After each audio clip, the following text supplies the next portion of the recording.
Greetings, I'm Beyond Video is Dark Symphony 777 with another fanfiction reading. And yeah, I kind of slightly changed location because I'm tired of sitting on the floor and my ankle's like bothering me. Oh, that's like really nasty. And I'm going to review another fanfiction. No, I'll do a live reading. How do I say review? I gotta get back into reviewing. So, growing up, everyone has like that one show that they fall in love with, and they like because as kids we like the cartoony, and then we start seeing these live action shows. It's like, oh my god, that's amazing! Look at what they did live and people, and for a lot of people that was Power Rangers, sort of like that. No, mine was Xena.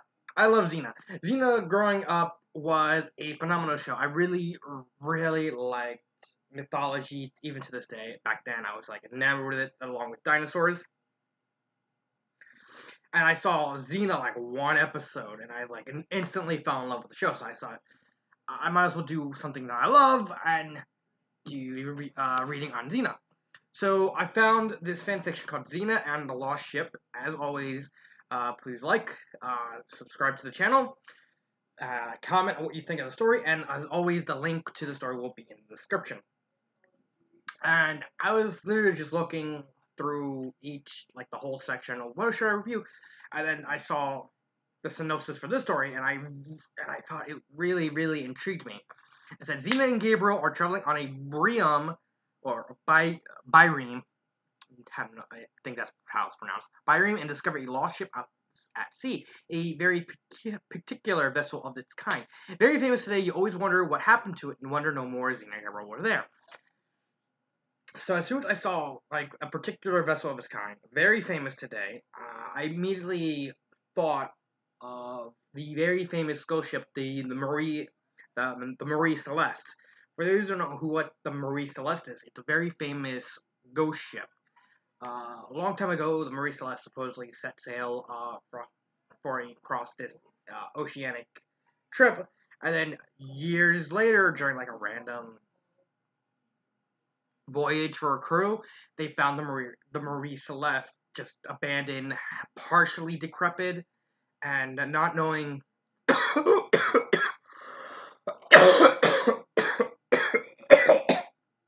Sorry, something in my throat. And the crew went missing. All that was missing from the ship was a emergency life raft. There was no mention of what happened. There was no mention. The crew just disappeared, and it's one of the great naval mysteries in history. And I thought, oh my god, are they talking about the Marie Celeste? And I was like, okay, I wanted to read it. So this is my first time reading this story. I'm really, really interested. But let's get started. Oh yeah, you scum. Go forward and scandalize the mainsail, and don't forget to raise the track first. The longshoremen, no idea of sailing whatever. A one-eyed three-log dogs do better. What? Okay, I have no idea what he said. Something to do with sailing. Yeah, just guessing. On the foredeck of the large Byreme, Xena and Gabriel stood together just short of the bow, listening to the captain shouting orders. Okay, so they're on the Byreme. Okay. With the rows of oarsmen hidden under the deck beneath their feet. Not that these men were at work at the moment, a strong sea breeze filling the single centrally placed sail to full effect. Sorry. Had a spray. I'm burping. All around, a receding series of white-capped low waves disappeared into the distance to finally be lost on the far horizon of a empty ocean. They were, in fact, in the middle of the South Aegean Sea. No idea where that is. I think it's off Greece? I don't know. Maybe, like, between Mesopotamia. No, Mesopotamia. I don't know. I have no idea. What did he just say? Having a clue. The warrior princess affected Desane. Not a sailor, am I? Why ask me? Thought you know, that's all. The blonde Amazon remained unruffled, since an opportunity. Except it be one of those, oh, so often mentioned, many skills you keep telling everyone you're mistress of. Now that I've seen much evidence of you being mistress to any particular activity, if you want the truth. Har har, ho ho, the black-haired one sneered derisively. Just you wait, I'll get back for that. Oh, oops. Goof. Wrong voice. Just you wait. I'll get you back for that sometime, somewhere. Keep looking over your shoulder, Blondie. Watch it, Lady. Gabriel was somewhat tetchy about this nickname. I told you before, and I ain't shy enough to tell you again. One more time with the Blondie crack, and you'll feel the rough edge of my tongue. Ooh, say, is that a promise? Tonight, maybe? Idiot. Ho! On deck there. Ship on the port tack. Near the horizon. I see its sails. Ooh. Oh, tongue on you, Gabriel. You too, Xena. You see lawless. Blah, blah, blah. Okay, this call caught the attention of the short, stocky form of the captain, who instantly stopped what he was doing, berating a group of crewmen who were supposedly involved in mysterious activities concerning the spare yardam, to stride over to join the two women forward on the mast, with a sail billowing above their heads. Exciting, eh? He did not sound happy. Couldn't be a pirate, not out here in the middle of nowhere, but never know. With this, he turned his head to yell at the tall man standing further down the mid part of the ship.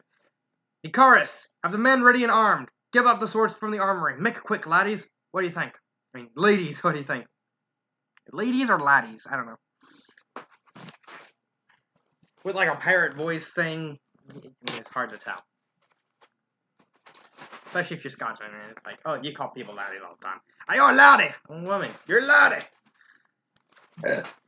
Excuse me. Okay. Okay. Thus addressed the woman, and hurriedly took individual stock of their knowledge of distant specks of white on the far watery horizon. They both came up empty.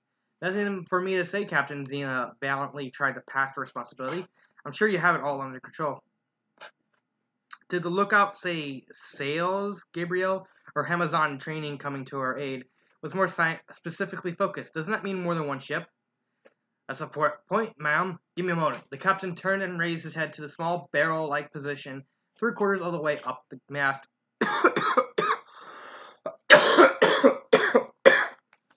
I need some water after this.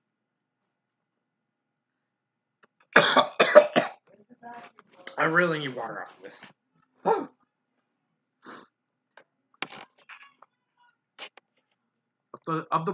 Above the sail yardam, where the lonely lookout had his post. Hey, you! What's that you see? How many ships? How far off? And what direction are they sailing?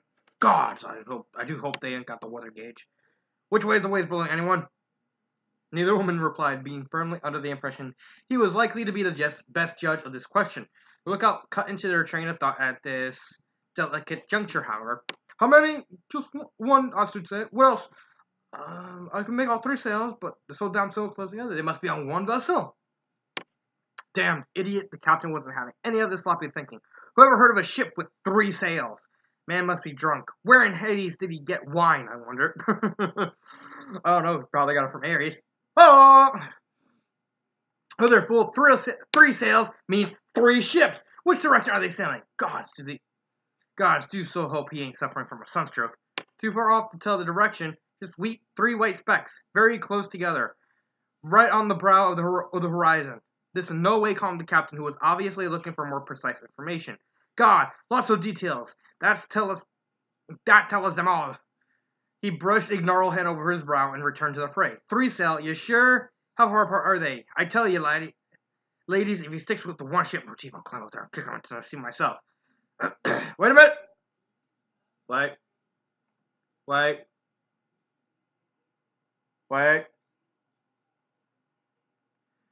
Eyes, there is balls. Come on, what? She's turning. In our direction, I think. Yeah, there's only 1 sail now, and I can see more of it. I fancy she's coming our way. Sam seems a trifle larger than before. Oh gods! The captain have obviously decided just what the approaching vessel meant. Icarus, how's the army and that crew going? Hurry up! Anyway, looks like we may have a fire in hands, ladies. A pirate, for sure. Can't be anything else.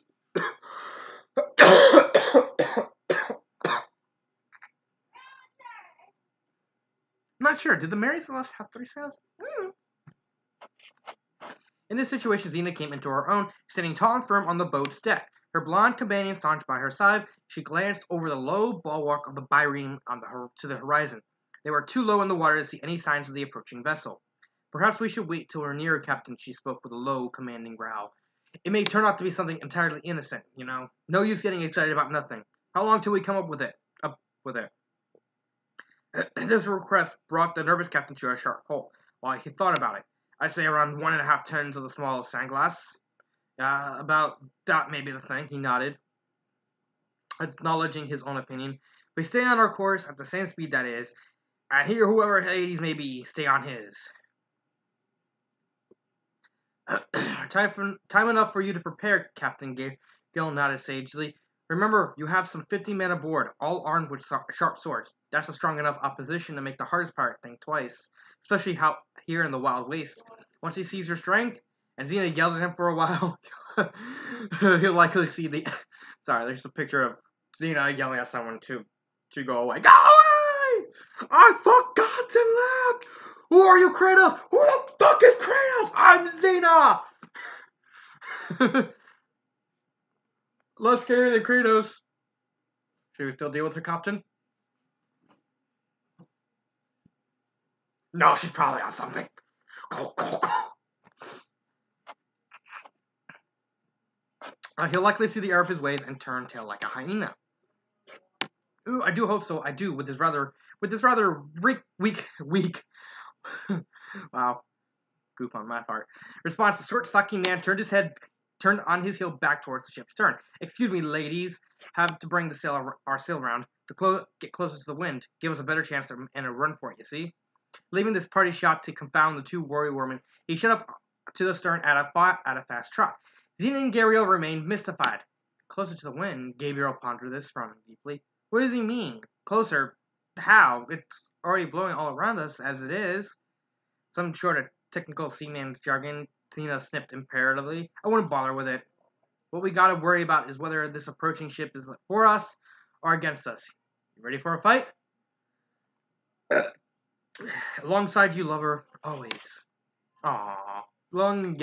Lesbian on a club. I hope there was lesbians back in ancient Greece. They didn't get beheaded or executed. I really hope. Gabriel grinned calmly, shaking her head and gleaming silver hair in a manner which caught her companion's whole attention. We got, as you said, a compliment that will easily outnumber compliment. Weird wording. Unless there's that's another jargon. Now easy outnumber any small pirate vessel. The women remained where they are, though now a certain amount of excited activity was beginning to show itself in the number of crew who had appeared, armed with vicious-looking sword gladiuses. Then Xena returned to an extremely buoyant about to sail invisible oncoming vessel. Can't actually be all that small. If the lookout up there saw way off the horizon, the black-haired woman scratched her chin and thought, suppose the ship's of some size, don't you think? Or maybe. And this thing about the sails. 3? Xena mused on this for a while, the wind wafting her long hair about her face. Lookout sounded as if he knew what he was talking about. 3 sail? 3 ships? 1 ship? Can't be 1. You heard what the captain said. Impossible. Maybe. Xena turned to regard the blonde woman beside her reflectively. But what if not? What then? I don't understand. All around on the long deck of the Byrene was now filled with many of the crew who were usually sat at the oars. Contrary to the received popular opinion these were not shackled slaves, but freemen working for a wage.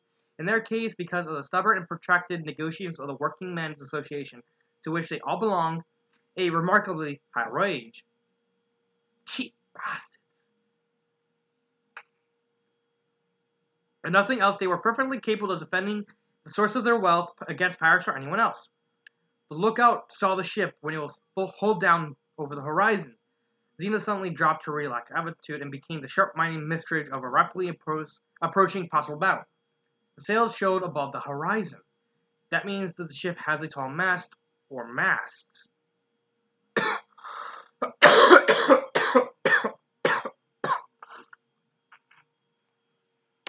Which means it is, logically, a large vessel. Perhaps some sort of trireme, or maybe even one of those crazy giant vessels the Romans have started building. Oh, Hades, if it's one of those that can be carrying what? Maybe 200 or more men? Gabriel was appalled by this likelihood. I saw one in harbor in Naples a few months ago. You're right. really huge. And that's what the ship is? Could be. But don't. Let's get ahead of... But don't. Let's get ahead... Oh. Okay, error. There should be a... I think there should be a comma right between don't and head. Let's. Could be, but don't. Let's get ahead of ourselves. Wait till we see these things. Should be along now. The armed crew have settled down in several groups, all fixedly gazed over the port bow of the horizon. The captain was standing by the steersman at the stern, a rubber arm between them. At the stern post itself bending high over their shoulder behind him. The sky was eggshell blue across the board, with the breeze blowing steadily from the northeast. The Byron was making a fair speed, with its single large sail set athwart the mast. The tip of the yardarm was pointing to the sky just under the lookout's position, higher still.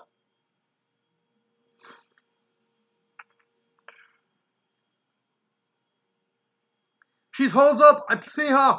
Plain as daylight. I think this should be came. This came from the lookout. In the excited tremolo. One ship, two masts, no. In fact, several more. There's a number of sails on east mast. She's the horizontal of the mast on the mainstay, not like ours. Sails on the aft mast are laid and rigged, though, like ours. She's falling off the wind drive on our port beam now. Maybe a parsing off. You'll see it for sure in half a glass or so. The captain. Hello. Hey. Doing a reading. The captain, and still in an undecided frame of mind, had returned to stand beside the woman. Bloody idiot! He certainly suffers from sunstroke. And here I am thinking I'm Nigel Thornberry. Sorry about the shake my friend sat on his bed. Isn't that right? He's ignoring me right now because he has headphones in his ears. Now he just took one out, and now he's just laughing at my voice. One sec, do you want me to do a Tim Curry impersonation? I don't want to... okay, I'm back to this part. I'm already halfway done. He certainly suffered from sunstroke. He shook his head dismally. I don't want to make a scene in front of the crew, so I'll just quietly send Praxis to relieve the portmanteau fool in a short while, when we can see the ships ourselves. That'll settle everything. She to be a small pirate craft. We gotta be able to hold our own against it, I'm thinking. It was, in fact, only around a third of a sandglass later when Xena, standing proud on the boat of the soaring curved stem, turned to Gabrielle with a tight grin. I see it. Over there, look, just cutting out above the horizon, see? Yeah, I got it. The Amazon shaded her eyes with one hand as she searched the far distance. Hades, it does have a tall mast. And there is more than one. Lookout was right. How big do you think it is? I don't think it's one of those giant Roman boats, though. Nah, something else entirely. Xena, too, had been given the slowly approaching vessel a sharp examination. You can see its hull now. Don't appear to be any oar stations. And she's sitting right damn high in the water, about half a cable long, I say. You notice a strange bow? You've never seen anything like that before. You? Gabrielle paused before answering, giving the approaching boat all her attention. Finally, she shook her head and said, no one on me. She glanced at Xena inquisitively. Not Spartan or Roman, I say. Carthaginian, maybe?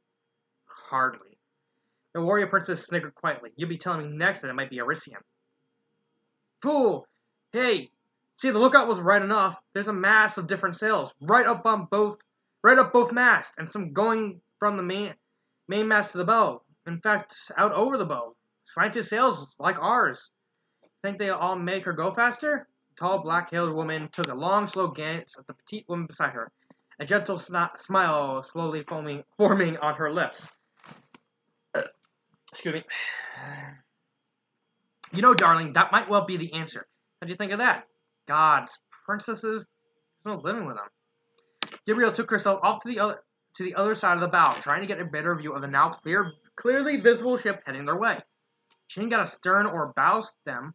The blonde scratched her chin musingly. Ain't never seen a large sea-going ship without fore and our stems, and damn high freeboard too. She ain't from this part of the world, that's for sure. The warrior princess had taken her eyes from the vessel since it approached now near enough to be clearly seen from the Briam's deck. Now all the crew were standing by the bulwarks, giving their opinions of the strange craft in low growls to each other. I don't see any crew aboard her. Xena glanced toward the Amazon. You, anywhere on her deck? No, nobody. Gabriel was about to say something else, but paused suddenly. Wait, oh, right at the stern. A man in a learned dark cloak and helmet. He's standing by another man, beside some piece of equipment. Second man, he's wearing a white shirt. I think he's holding on to the thing. I can't make out what it's all about. Captain came up at this moment, probably seeking advice, though he was in the habit of going about this obliquely. Oh yeah, getting told by your guy, foreman, whose job is it to look at far away, saying, "I'm right, you bloody idiot! Give me $10." Well, she's heading into the opposite direction to us. He scratched his stubbly chin. On the opposite desk, suppose we'll need to haul around, they'll approach him. Well, he ain't a pirate, though quite what he is, I don't know. You ladies, whatever he is, I think he's in trouble. Gabriel turned to the captain with a frown of concern. See, he's waving and making gestures. I think he wants our assistance. Can you turn your biroom around and come alongside him? Oh, nothing. Easy about him, he nodded with assurance. Won't take me but half a mo. If that. See, there's a few more men about her deck now, hauling down some of those sails at last. Which I'm darn glad of. Oh, we never make up to him. Seems a damn fast ship. Okay, you bunch of bums, get your halos unloosed. I want to sail about in record time. So move those asses, boys. Them sailors, they ain't sailors. They're pioneers of press cutters and other lowlifes. Come on, move yourselves for a thing to sink. I'm still thinking. Is it the Marie Celeste? Marie Celeste had 3 sails. I know that. It was like a very big ship for its time. But it could be any other ship. I don't know. I mean, the Lost Ship. Celeste has been nicknamed the Lost Ship. The strange vessel had lost almost all its forward momentum, with the lowering of most of its many sails. Now it sat virtually motionless on the water about half a cable's length of the biring. At this short distance, it could be seen that the ship was around twice the length of the biring, and almost 3 times as broad. Wow, a lot of naval jargon and words. I don't know any of them, except maybe broad or biring. Sorry. 2 masts soared twice as high as the birings, and the long slanted sails reaching forward over the long yardam, which leant down ahead of the bow, gave the ship even more length. The stern was flat, looking out of place without a long, high, curving stem post or rudder arms coming from up over the aft deck. It could now be seen that the crew numbered very few, only a handful, in fact. Near the stern, the 2 previously noted men continued at their stations, something telling the warrior woman the tall man in the dark cloak and curious hat was the vessel's captain, while a white shirted man beside him appeared to be controlling some sort of large wooden wheel with many spokes. Soon the biring captain had maneuvered his vessel to within shouting distance of the other ship, and communication could proceed. Hey, who are you? Need help? The captain, sternish below, carried over the intervening stretch of choppy waves to the mysterious vessel. The opposing captain, standing by the stern of his ship, put a hand to his mouth and replied in kind. Lost their position. Our navigation instruments washed overboard. Couple of my men injured. Binnacle's not working properly. His voice was not as deep as the biring's captain, but had carried power through enough for the occasion. You give me my position or my charts, I'll be thankful. Will you come aboard? At this juncture, the biring captain turned to the woman, ruffling his thick hair with a horny hand. Should I go, you think? He cast a suspicious glance over the water at the other ship. Never seen anything like it. Not a pirate, certainly, but all the same. We all go, Xena knew when definitive action was necessary. It's a curious situation. I'll be interested to learn what the other captain's doing. Excuse me. And what kind of vessel that really is. Gabriel stared over the waves with the raised bow. I know I'm curious. Shall we take your small boat, Captain? The biring's boat, only about 2 persons' length long and just broad enough for 3 or 4 passengers, bobbed quickly over the relatively calm sea under the power of the 2 short oars, widened by a seaman. In the short time it had reached the tallest side of the other vessel where the rope ladder had been thrown down. An instant later, the biring captain, Xena, and Gabriel had stood on the strange ship's deck. Good morning, Benjamin Briggs, captain of the brigantine Mary Celeste. Called it! I called it! It is the Mary Celeste. At your service. The man seemed to be in his mid-30s, quite tall and thin, with a long face and a short beard that edged his jaw in a thin line before spreading out in a small goatee. I'm glad to see you, my friends. My navigation sextant and other items were washed overboard a day ago. We met a giant waterspout that pretty well knocked us into a crooked hat. A cocked hat. My mate, Mr. Richardson, was seriously hurt. This here is my second mate, Mr. Gilling. The fact that he seemed to put strong emphasis on the friendship between him and the captain of the crew intrigued all 3 visitors, though none remarked openly on this detail. Aristides of Philium, captain of the Byrene Psychon, Elysion. That's best I can pronounce it. My friend Xena of Amphiolus and Gabriel of Portiada. The Byron captain looked his counterpart up and down curiously. I don't recognize your style of clothing, friends, from some distant polis, no doubt.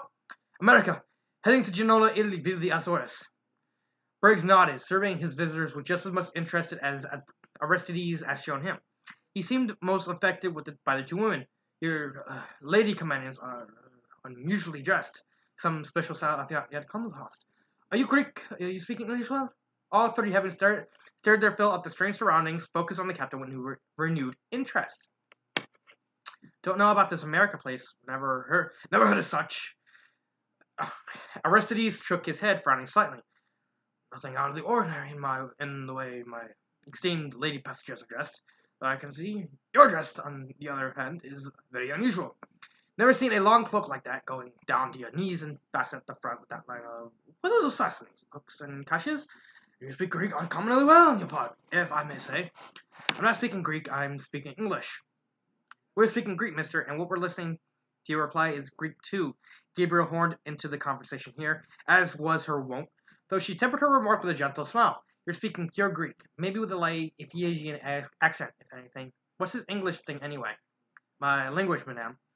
Briggs was now glancing from his visit across the long hole of the Byrene, and back again with the expression of doubt. And I can assure you I am not speaking Greek. I don't know a word of the language, I'm afraid. Anyway, if you would be so good as to confirm our present position, I'd be mighty glad. The sooner I sail my ship into the port, the sooner I'd be able to get help for the 2 injured crewmen below. A sextant reading would be sufficient, but if you have your latest longitude positions, I'd be grateful. Another pause ensued, while Aristides glanced at his female companions. An exchange of looks made it plain that none of the three had any idea of what the newly arrived captain was talking about. But not to be undone, Aristides scratched his chin and attempted to arrive at a solution. Hold on. I want to look when the ship was sailed. Marie Celeste. Time for some history. Celeste. Nope. Marie Celeste. When did it sail? When did it sail? I'm kind of curious now. I should look this up. Launched May 18th. Oh, no wonder. Mary Celeste. In the past. Far in the past. Okay. 1861. Xena took place in ancient Greece, where the Roman Empire was, or Greek Empire. So it's like years. Okay, if it's your present position, you're in need of a friend. Well, he looked from Xena to Gabriel, took a quick glance over to the water to his own ship, then regarded the mystery captain with a straight eye. I'm sailing by the stars, a few sun readings each day, and the lodestone and needle I have by the rudder arm. We've been at sea for 3 days, having left the Isle Milos behind us, and should be making port in Crete another great day. We're at present on a southwest course, if that's any help. Milos. Crete. Berg stepped back to pace regarding his visitor's dismay. That simply can't be right. We just crossed the Atlantic from New York. Of course, for Gibraltar, eventually a port of Genoa. We certainly haven't reached the Straits yet. Never mind penetrated as far as the Aegean. In fact, we only sighted the outlying islands of the Azores yesterday morning, just before the wild south struck. You must be wrong, Captain, and may I ask just what kind of ship your vessel is? I've never seen anything like it before. And also, if I may make a personal remark, I find these ladies to be dressed in anything but a proper manner. I must ask you about your antecedents if this conversation is to consider on the basis of one gentleman to another. So it's what, like a couple thousand years? Like 1,000 years or more between the timelines? Briggs' expression made it plain to Aristides, Xena, and Gabriel that he was deeply earnest. His co-reply took the three in different ways. Aristides manually looked nonplussed, as well he might. Xena frowned darkly and took a step forward, the hilt of her sword shifting in its sheath over her right shoulder. Gabriel grasped the warrior's wrist to hold her in check, but also frowned at the description of her own attire as given by the captain. With Briggs' sudden realization, which he had hitherto had not noticed, that the women were armed, a lethal-looking sword in Xena's case, and daggers tied to the outside of Gabriel's boots, There now appeared an unmistakable aura of mistrust and suspicions on the wide deck, but this was wafted aside as the door of a large deckhouse nearby opened to reveal the figure of a young woman, who glided swiftly across to stand by the side of Captain Briggs. Gilded because, to the eyes of Xena and Gabriel, her ground-length, all-encompassing white skirt hid all view of her body below the waist. Even her chest was hidden from waist to neck by the all-covering nature of her dress, only her face and hands being exposed to view. Both Xena and Gabriel were intrigued by this overall wrapping, especially as the weather was warm, with the sun beaming down from a cloudless sky. "Hey, lady, ain't you hiding that get up?" Xena, as usual, stepped right in where the mighty goddesses would generally fear the tread. "Madame, you're talking to my wife," Briggs sputtered in anger. "I'll have you refrain from personal remarks. You please, particularly as in your attire, if indeed can have the dignity of being so described. I hardly think you or your companion ought to criticize one others." The situation might have developed into a classic Scythian standoff, but the lady grasped her husband's arm, smiling sweetly at the visitors. "Allow me to introduce myself. Sarah Briggs, wife of Captain Briggs." She spoke with a soft, gentle accent, which erased any hint of earlier anger or resentment on her listener's part. "This is the first time I have voyaged with my husband, and I must say it has been a mostly extraordinary passage so far. Did I catch your names, ladies?" She's Xena. I'm Gabriel. Nice to meet you." The Amazon Queen was nothing if not up on the niceties of genteel Greek social intercourse. This is a fine ship you have. New design, I take it." "New design?" Captain Briggs rested her querulous eyes on the small frames of the strange woman before him. "Nothing unusual about it, ma'am. An ordinary brigantine, some 300 tons. Present name, Marie Celeste. Previously the Amazon out of Spencer Islands, Nova Scotia. Cargo of chemicals. This voyage, if I may take the same liberty on my part. Why are you both dressed so strangely and unbecomingly? And what is that antique-looking boat you appear to command? Are they indeed rows over there?" "Nova Scotia? What island is that? Never heard till now." Xena raised a dark eyebrow with something less than apprehensive expression. "Antique? Antique!" Aristides grew crimson in the face and proceeded to dance from one foot to the other in his anger. "How about we take deep breaths, Egg?" Gabriel took command of the rapidly deteriorating situation like the queen she was. "Deep breaths. Remember, we're all friends here. Nothing get heated over, so our clothes are different. So our berths are not quite the ordinary thing. Let's all just be friends. What do you say, Mr. Briggs?" "I say I agree with you, the young lady." Sarah nodded firmly and grasped the sleeve of her husband's shirt jacket firmly. "Benjamin, if you please. They are our visitors, after all." Assaulted on all sides by this wave of determination not to be enemies with him, stocky, uptight, someone regularly natured man admitted defeat, covering his hand's wife with his own, and even adventuring a twist of the lips, which in good light might generously be described as a smile. "Oh, they might have gotten off to a bad start." He shrugged his shoulders. Under the long, heavy coat he wore, he nodded briefly.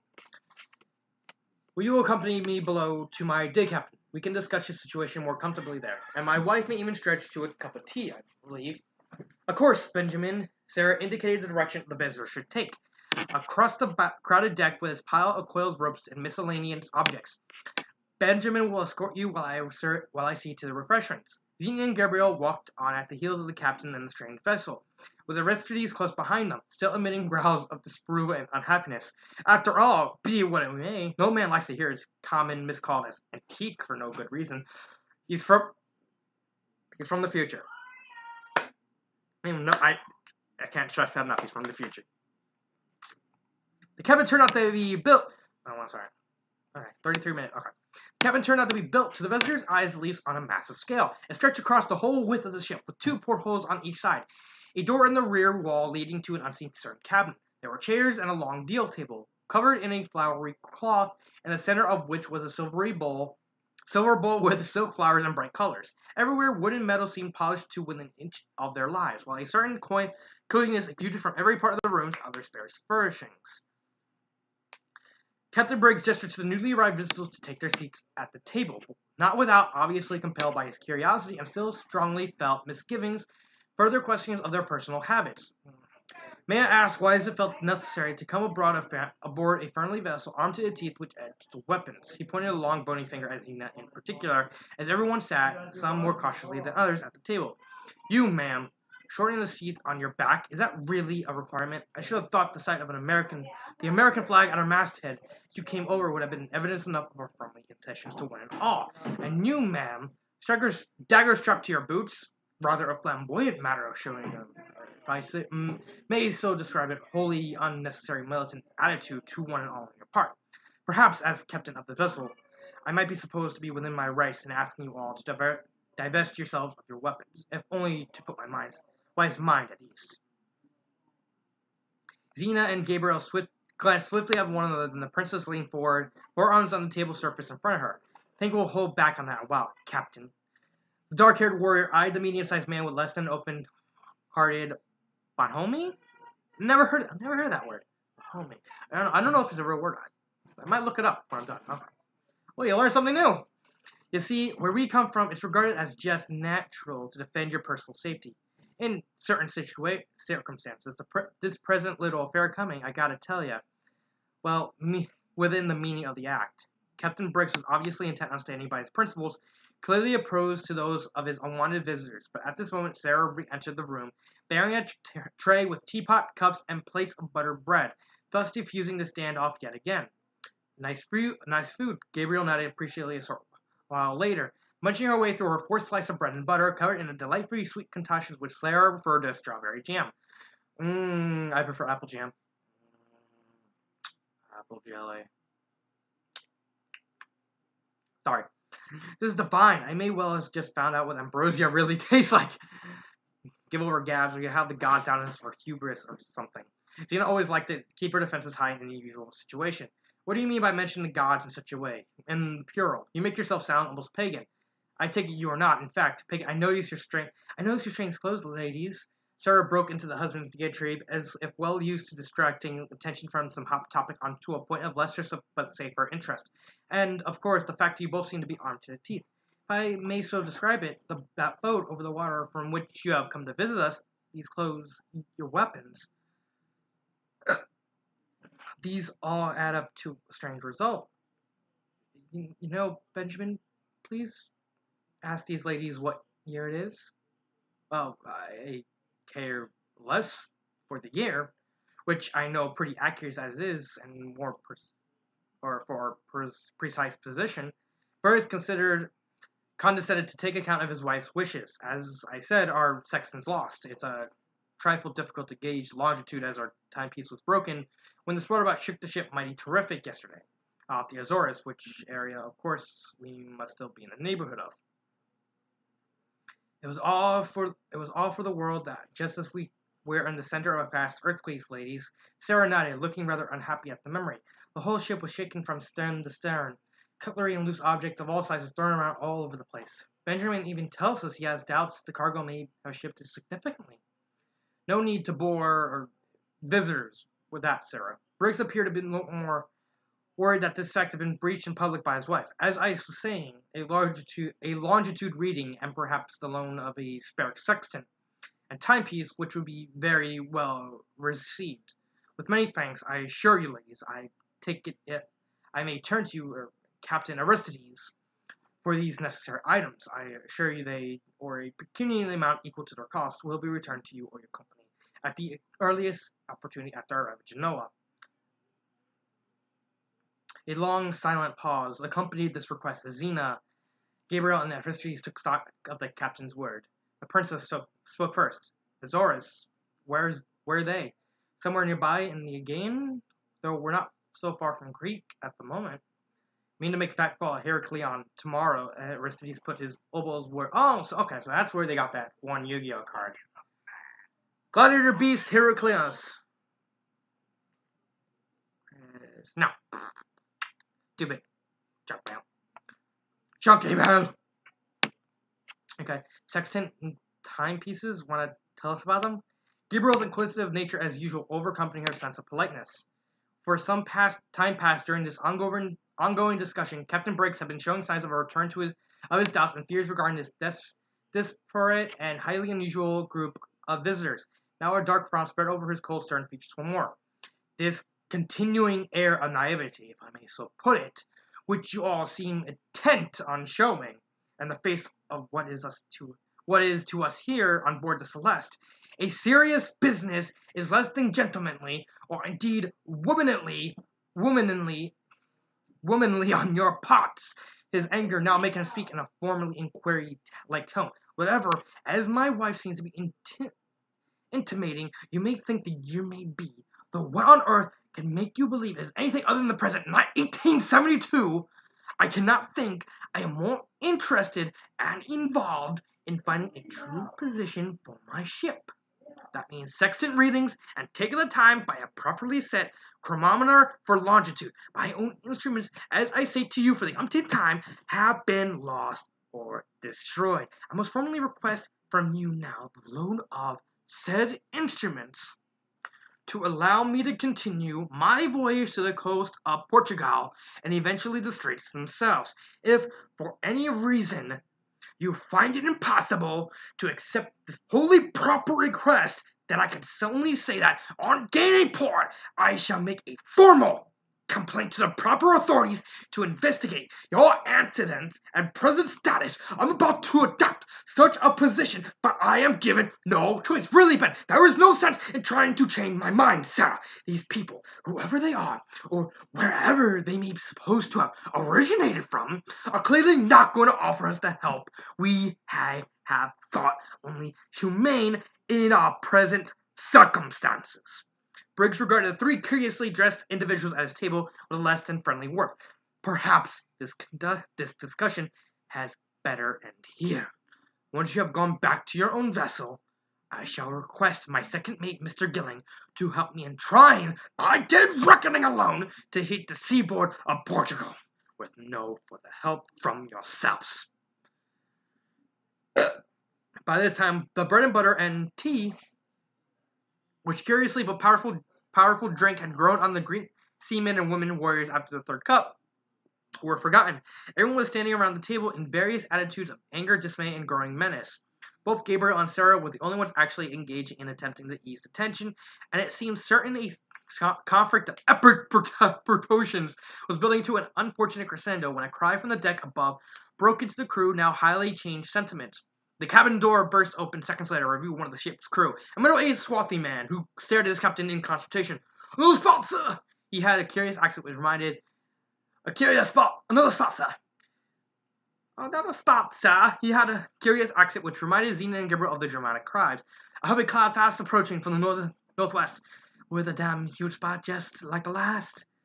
Heading our way as if it could bloody see us clear and sharp. Begging your pardon, ladies. Come on, let's go see up top what the situation is. Captain Briggs wasted no more words but shot up the cabin like lightning, followed by everyone else present. On deck, once more, it was immediately apparent the seaman had not been lacking in his description. On the far northwest horizon, a huge mass of dark, almost black clouds had mysteriously developed, and under it, connecting both cloud and dark sea, was the curving, whirling column of one of the largest spouts Xena or Gabriel has ever witnessed. Are you sure he wasn't going through the beginning with a triangle? Or maybe the dragon's triangle? Guess. Just guess. Anything could happen to that ship. By the gods, that's a big one. Aristides probably was the first to take stock of the situation he and both ships were now in. Ladies, I gotta bring you back to my Byreme and take command. That damn thing will be on us in no time. Captain Briggs, I sincerely hope you take my offer to bring you, your wife, and your crew aboard my vessel. This here ship, rather big, ain't gonna get under sail anywhere near fast enough to outrun the water spot. So far at the moment, so you have enough time to put that small boat I see at the decks amidships in the water and row to my vessel. I suggest acting right now would be the best for I'm concerned. Abandon my vessel, out of the question. Captain, you ain't got a choice. Xena, deciding it was necessary to here, assumed her hard, uncompromising command attitude, which under which most people tended to crumble like wilting flowers. There's no time for you to get this giant ship moving. This thing's been knocked about something awful already. Judging from what I can see, you yourself think your dangerous cargo may have shifted. The only way out is to abandon the ship and cover to our Byreme as fast as damn it. Ben, I think the lady may be right. Sarah laid her hand on her husband's arm again. We can cross over the ship, strange as it may be, and may be able to return after the water spouts blow himself out. I think we have a better chance of surviving it in that low bulwark lighter vessel than the Celeste. And think about baby girl Sophia. Xena and Gabriel glanced at each other in surprise and some agitation. You got a baby aboard this damn ship? Xena was the first to speak her thoughts. You mad? Bring me young child on the cockle skills piece of crap like this here? Dear Athena! That closes the argument. Gabriel, I'm pretty sure she didn't mean it like that. I'm pretty sure she was preggers. Then again, you're talking to two ancient Greek lesbians, so it's not so it essentially kind of went over the heads. And yes, I'm pretty sure they're lesbian. Yeah, it's obvious. What time is it? I have, okay, 45 minutes. That closes another argument. Gabriel, for her part, now assumed the stance of air and strong Amazon she was. Cut them brakes. This crazy ship will never survive another hit by that immense spout. The other two, as we say, will cross over in our own boat. You get your wife and child, whatever she is, and the crew together over, and come over just as fast as you can after us. In your own boat. Got that? Ain't no time to argue. Gabriel had offered to give her place in Aristides' tiny boat for Sarah and her child, but Sarah had declined it with a smile, informing them she would feel safer alongside her husband in the certainty crowded but much more strongly built ship's yawl. In what seemed less time than a group of athletes it would have taken to run 3 stadia at a games festival, Xena and Gabriel were back aboard Aristides' Byron.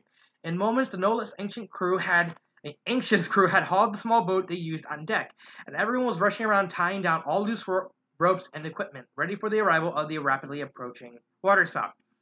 Then all they could do was stand on deck, switching their imperial gaze between the dark horizon and the ship a cable's length over the choppy water, waiting to see what the people there would do. Athena, I hope Briggs sees sense and acts damn quick on our offer. No choice, it's the only way of surviving.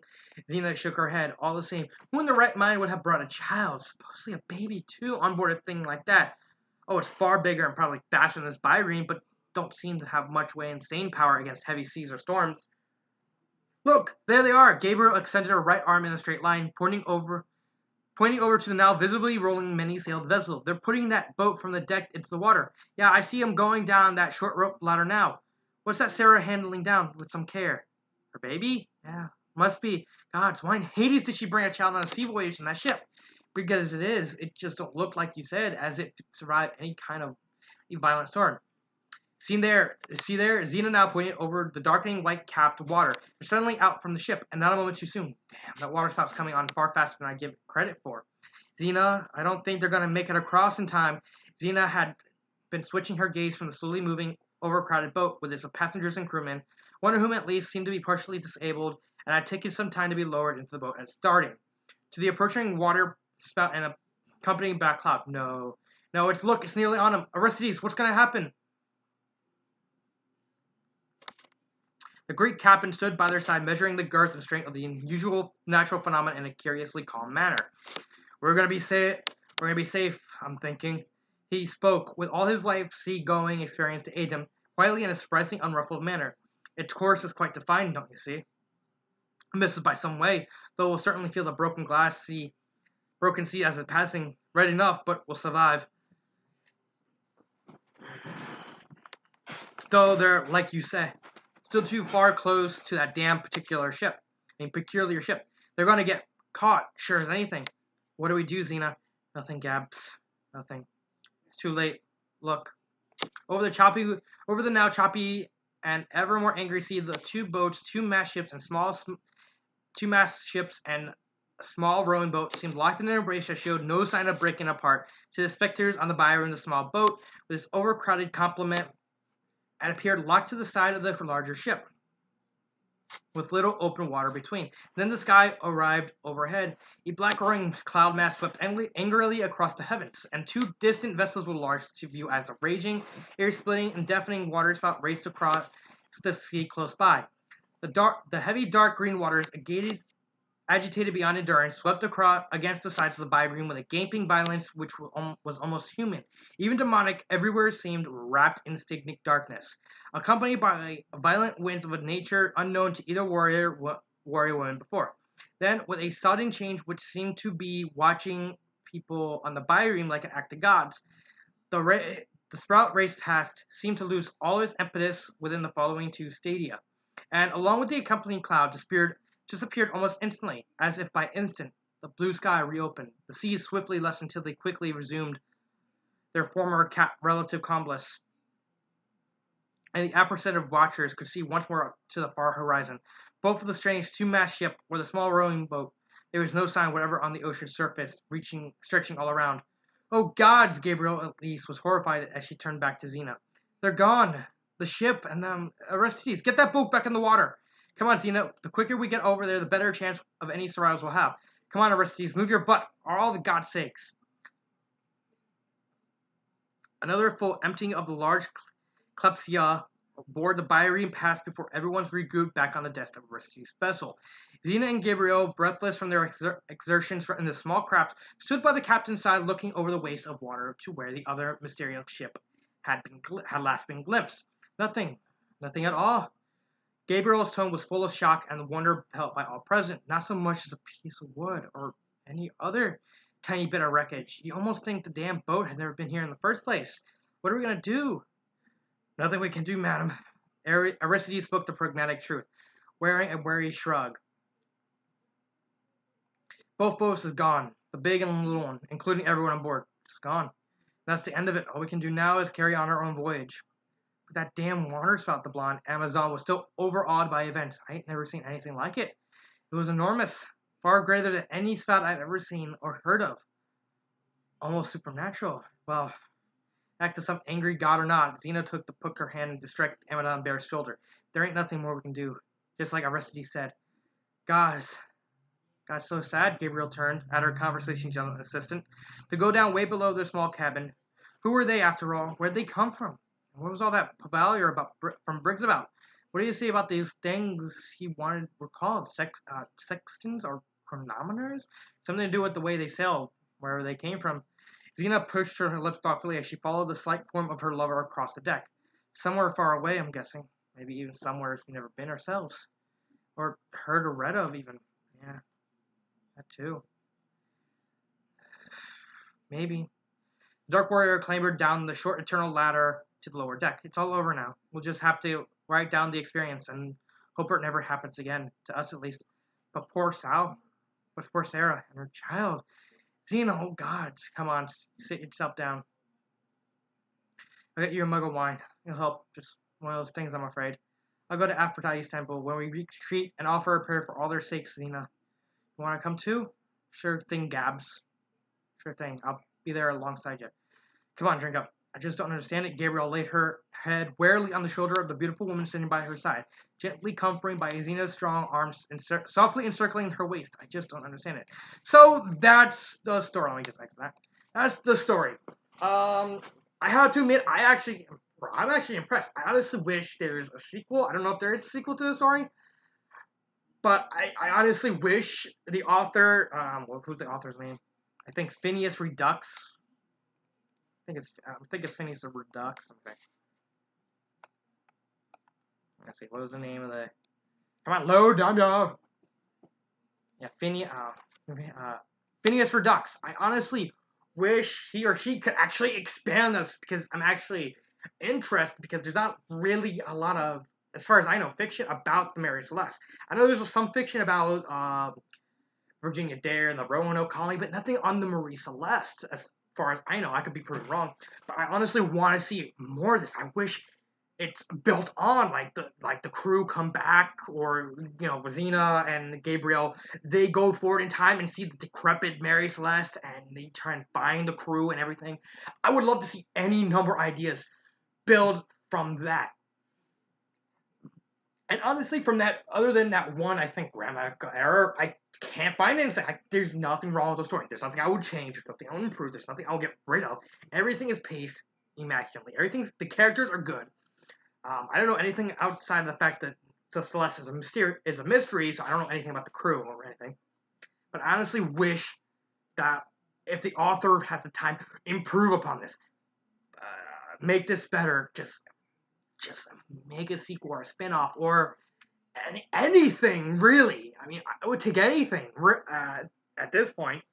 So I guess Stark5777, and that is my review. What do you think? Please leave a comment, and I will see you next time. And